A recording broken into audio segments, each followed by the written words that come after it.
Twelfth English crash course video lecture second. मैं M S sir आप सभी का स्वागत करता हूं। डियर स्टूडेंट्स, वीडियो लेक्चर 1 हम लोगों ने पढ़ लिया है, जहां पर हम लोगों ने इंग्लिश के इंट्रोडक्शन को सीखा था। जी हां, इंग्लिश के इंट्रोडक्शन में मैंने आप लोगों को बताया था जिस तरह इतिहास को 3 कालों में बांटा गया है, प्राचीन इतिहास, मध्यकालीन इतिहास, आधुनिक इतिहास, सेम उसी तरह अंग्रेजी को भी 3 कालों में बांटा गया है, old English, middle English and modern English. ये तीनों को बारी बारी से हमें पढ़ना है। वीडियो लेक्चर सेकंड में अर्थात इस वीडियो में हम लोग ओल्ड इंग्लिश के बारे में जानेंगे। वीडियो लेक्चर जो थर्ड आएगा उसमें हम लोग मिडिल के बारे में जानेंगे। जो फोर्थ आएगा उसमें हम लोग मॉडर्न के बारे में जानेंगे। उसके बाद फिर इंपॉर्टेंस ऑफ इंग्लिश होगा, English as a world language होगा, future of English in India होगा, अमेरिकन इंग्लिश होगा। तो वो सब हम लोग आने वाला वीडियो लेक्चर में देखेंगे। फिलहाल वीडियो लेक्चर 2 में आप सभी का फिर से मैं एम एस सर स्वागत करता हूं। चलिए, आज का हमारा टॉपिक है ओल्ड इंग्लिश।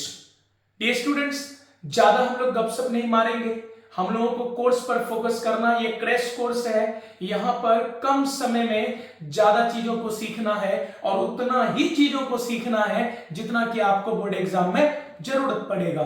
तो चलिए, वीडियो लेक्चर सेकंड में हमारा टॉपिक है ओल्ड इंग्लिश। चलिए ओल्ड इंग्लिश के बारे में जानते हैं। जैसा कि आप बोर्ड में देख पा रहे हैं, 12th English crash course video lecture second, book study of English. Study of English से हमारा टॉपिक है ओल्ड इंग्लिश। चलिए, ओल्ड इंग्लिश के बारे में पॉइंट, जो फर्स्ट पॉइंट है वो क्या है, इस चीज को देखना है। फर्स्ट पॉइंट है English from 449, English from 449 AD to 1066 AD is called old English in the history of English language. तो हमारा पहला पॉइंट है कि 449 ईस्वी से लेकर 1066 तक के अंग्रेजी के इतिहास में ओल्ड इंग्लिश कहा जाता है। जी हां, आपका एग्जाम में प्रश्न पूछा जाता है, right a short note on old English. Old English के बारे में संक्षेप में लिखें। तो जब ये प्रश्न आपके समक्ष होगा कि right a short note on old English के बारे में संक्षेप में लिखें, तो आपको इसी प्रकार लिखना होगा। सबसे पहले आप लिखेंगे English from 449 AD to 1066 AD is called old English in the history of English language. अर्थात 449 ईस्वी से लेकर 1066 तक के अंग्रेजी के इतिहास में ओल्ड इंग्लिश कहा जाता है। यह पॉइंट आपको ऐसे भी याद रखना है, ऑब्जेक्टिव में काफी मदद करेगा।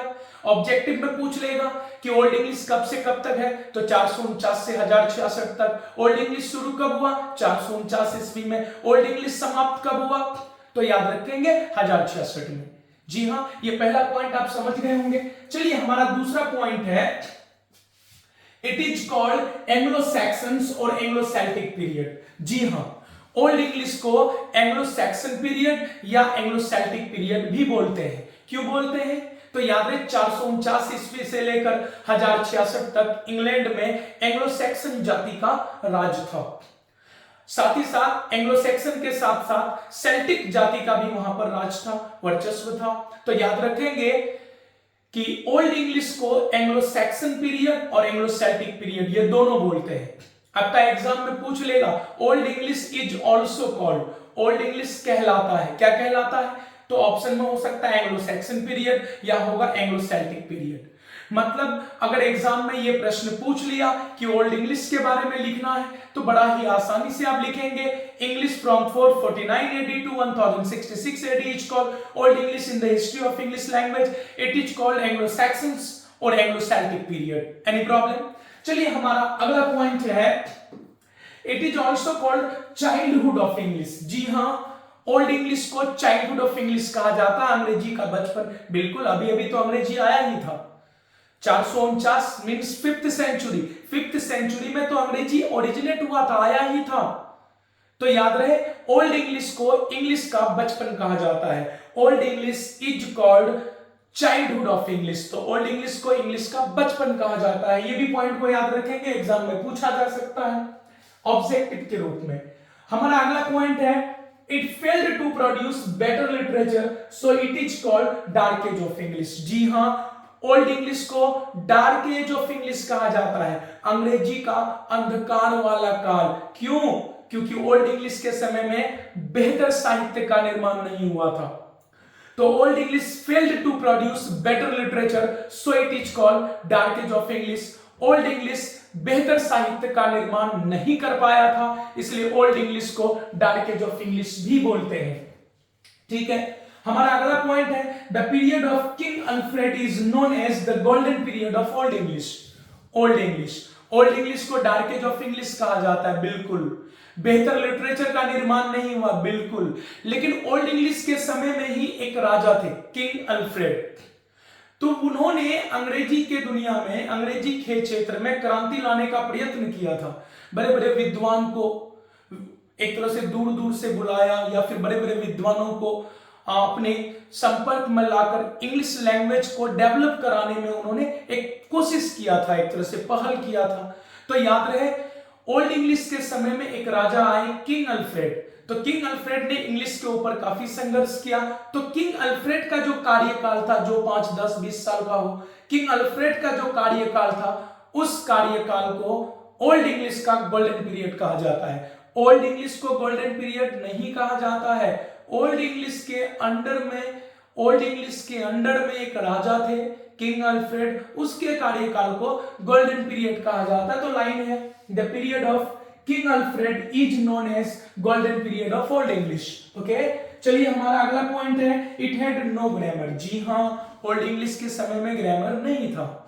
ओल्ड इंग्लिश के समय में ग्रामर नहीं था। मैं बता दूं, अंग्रेजी के दुनिया में ग्रामर 16वीं शताब्दी में आया है। तो ओल्ड इंग्लिश में ग्रामर नहीं था, 16वीं शताब्दी में ग्रामर आया, मतलब मिडिल इंग्लिश के समय में भी नहीं था। तो ओल्ड इंग्लिश में ग्रामर नहीं था। अगला point, it had no good spelling and pronunciation. Old English के समय का जो अंग्रेजी था, उसका स्पेलिंग और प्रोनाउंसिएशन पूरी तरह से डिफरेंट था।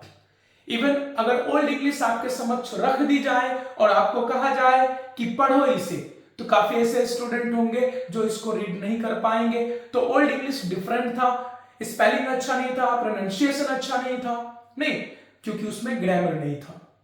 तो आपको अगर एग्जाम में पूछा जाए कि right a short note on old English, old English के बारे में संक्षेप में लिखो, you can write like this. आप इस प्रकार से लिख सकते हो, English from 449 AD to 1066 is called Old English in the history of English language. Okay, it is called Anglo-Saxon or Anglo-Celtic period. It is also called childhood of English. It failed to produce better literature, so it is called Dark Age of English. The period of King Alfred is known as the golden period of Old English. It had no grammar, it had no good spelling and pronunciation. I hope आप old English के बारे में बेहतर तरीके से लिख पाएंगे। चलिए, अगर आपने ओल्ड इंग्लिश को सुना, पढ़ा, समझा, तो आइए इससे रिलेटेड कुछ ऑब्जेक्टिव्स को भी हम लोग देखते हैं, क्योंकि एग्जाम में सिर्फ सब्जेक्टिव नहीं, ऑब्जेक्टिव भी पूछा जाएगा। 50% सब्जेक्टिव, 50% ऑब्जेक्टिव। तो जितना मेहनत सब्जेक्टिव में होगा, उतना ऑब्जेक्टिव में भी होना चाहिए। आइए देखते हैं इसके ऑब्जेक्टिव पोर्शन को। चलिए, ऑब्जेक्टिव एग्जाम आइडिया हमारा देखिए, पहला पॉइंट है old English period covers from dash to dash. मतलब ओल्ड इंग्लिश जो काल, जो ओल्ड इंग्लिश जो है वो कब से कब तक था। ऑफ कोर्स आप अच्छी तरह से जानते हैं, 449 से 1066, ये आपका आंसर हो जाएगा। एग्जाम में पूछेगा, इसी तरह से आंसर करना है। हमारा अगला क्वेश्चन है ओल्ड इंग्लिश स्टार्ट्स फ्रॉम। जी हाँ, ओल्ड इंग्लिश स्टार्ट कब हुआ, तो 449 में हुआ। कब हुआ, 449 एडी। अगला पॉइंट है ओल्ड इंग्लिश एंड्स विथ, समाप्त कब होता है ओल्ड इंग्लिश, तो 1066 एडी। ओके, अगला पॉइंट है dash is called Anglo Saxon period. किसको एंग्लो सैक्सन पीरियड कहा गया, बिल्कुल ओल्ड इंग्लिश को कहा गया। किसको कहा गया, तो याद रखेंगे ओल्ड इंग्लिश को कहा गया। अगला पॉइंट है dash is called childhood of English. Childhood of English किसे कहा गया, ऑफ कोर्स ओल्ड इंग्लिश को कहा गया। किसको कहा गया, ओल्ड इंग्लिश। अगला है the period of dash is known as golden period of old English. Old English का गोल्डन पीरियड, मतलब ओल्ड इंग्लिश का गोल्ड पीरियड किसको कहा गया, किसके पीरियड को, किसके कार्यकाल को, ऑफ कोर्स किंग अल्फ्रेड। क्या हो जाएगा, किंग अल्फ्रेड हो जाएगा। अगला पॉइंट है, जैसा कि आप देख पा रहे हैं, dash failed to produce better literature. Dash जो है बेहतर साहित्य का निर्माण करने में फेल हो गया, so it is called dark age of English, इसलिए वो डार्क एज ऑफ इंग्लिश कहलाता है। तो कौन बेहतर साहित्य का निर्माण करने में विफल हुआ, और किसे डार्क एज ऑफ इंग्लिश कहा जाता है? Of course the answer is old English. तो आई होप कि ओल्ड इंग्लिश से आपका एग्जाम में अगर प्रश्न पूछा जाएगा तो आप इजी वे में आंसर कर पाएंगे। हम लोग थोड़ा मतलब डिटेल्ड नहीं पढ़ सकते क्योंकि ये क्रैश कोर्स है, यहाँ पर लिमिटेड पढ़ेंगे क्योंकि आपको याद भी करना है। बने रहिए हमारे साथ, मिलते हैं अगले वीडियो लेक्चर में अगले टॉपिक के साथ। Bye, take care.